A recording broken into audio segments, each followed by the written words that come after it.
মা এখন ভাত খেয়ে ওষুধ খাবে। কিসের ওষুধ? পা ব্যথার ওষুধ। পা ব্যথার ওষুধ খাবো 4 রকমের 4টে তোমাদের দেখাই।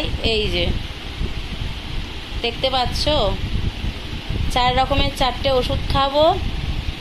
প্রচণ্ড পরিশ্রম হয়েছে। আর তোমরাও কি মানে পা ভাঙা ছাড়া অন্য কিছুর ওষুধ খাও আমার মায়ের মতো? তাহলে কমেন্টে জানিও।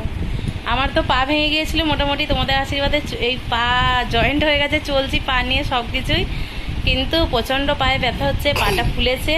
আর তার জন্য এখন দুপুরের খাবার খেয়ে উঠে এই 4টে ওষুধ খাবো।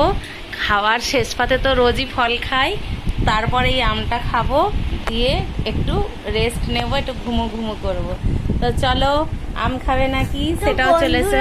মাকে বড় টিপের থেকে ছোট টিপ করে ভালো লাগছে না? তোমরাই বলো।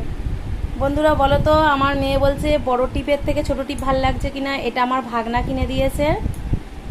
ভাগনার বিয়েতে গিয়েছিলাম, ননদের ছেলে কিনে দিয়েছে, ওকে টিপ আনতে বলেছিলাম বলে এই ছোটো টিপ। আর আমার বর তো সবসময় বড় টিপ এনে দেয়, বড় টিপ পরি। তো কেমন লাগছে বলবে, ঠিক আছে?